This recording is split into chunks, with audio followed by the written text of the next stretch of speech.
Your morning news continues now on KTRH. KTRH News Time is 8:17. Joining us right now is GOP presidential candidate, Lake Jackson Congressman Dr. Ron Paul. Dr. Paul, welcome back to Houston's Morning News. A pleasure to have you back with us. Thank you very much.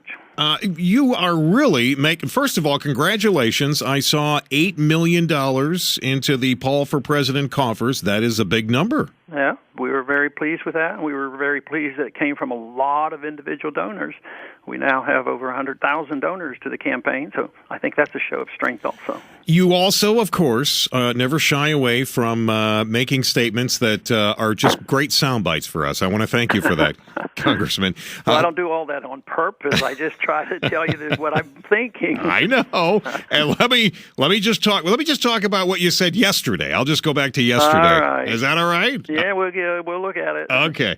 This is the quote, and this is you talking. Can you imagine being put on a list because you're a threat? You're talking about, I think, journalists. What's going to happen when they come to the media? What if the media becomes a threat? This is the way this works. It's incrementalism, so said Congressman Paul. What you're suggesting is that the president, because he took the drone and killed al-Awlaki, an American citizen, without giving him a fair trial, could certainly turn around and do that to other American citizens. Is that what you're suggesting? Yeah, I'm suggesting that if this continues, something like that could happen in the future.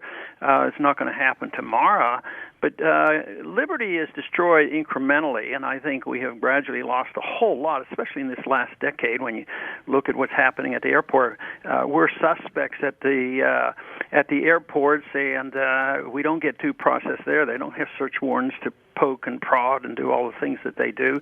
And, of course, privacy has essentially been destroyed. And the only hint that we have at how they decide who should be a target for assassination is, well, if they're a threat to us. Well, you know, a threat is serious, but ideas are very threatening, too. Those are the most important things and most powerful things that move society. So someday, as it has happened in other societies, anybody who promotes ideas could become a threat. Well, I promote a lot of ideas here, so you've got me. You better be careful. You've got me concerned. All right, listen, Congressman, again, it is a pleasure to have you on with us, and I'm going to ask you to hang on real quick. We have the protests going on right now in Houston, Occupy Houston. There'll also be protests going on in Austin and other cities across the country, protesting greed, corporate greed, and other things. I'd love to get your thoughts on that. Back to the information and conversation with Matt. This is your Houston Morning News. And we are joined this morning at 8:22 by GOP presidential candidate, Lake Jackson Congressman Dr. Ron Paul. And Congressman Paul, thanks again for taking the time this morning. We sure do appreciate it. You're welcome. Before I get to the protesters, you've suggested that the president has committed, in your opinion, an impeachable offense by sending the drones over to kill al-Awlaki in Yemen. You're not suggesting that the impeachment proceedings begin, are you?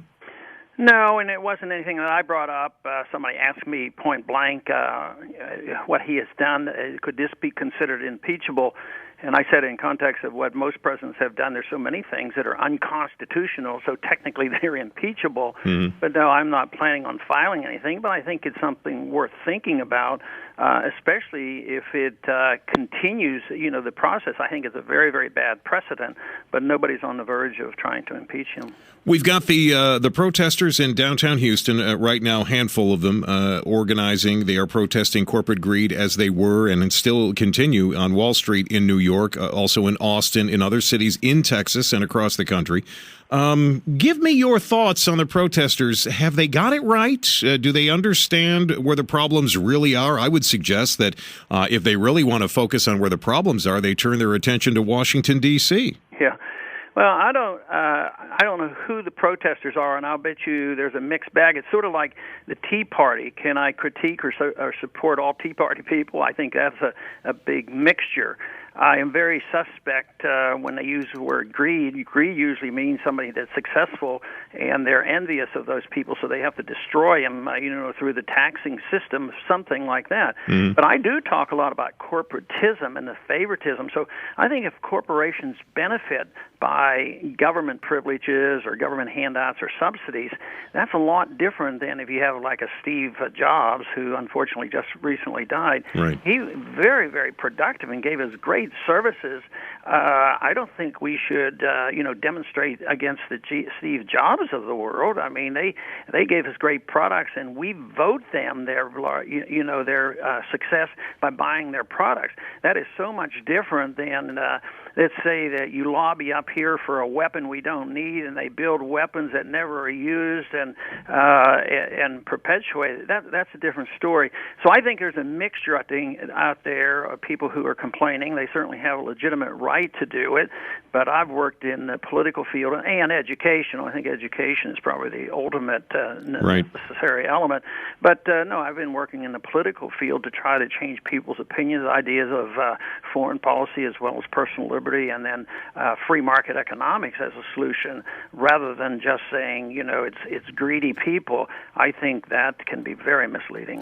GOP presidential candidate, Lake Jackson Congressman Ron Paul joining us this morning. As always, Congressman, it is a pleasure to have you on. Congratulations on the big haul, the $8 million. I look forward to having you back.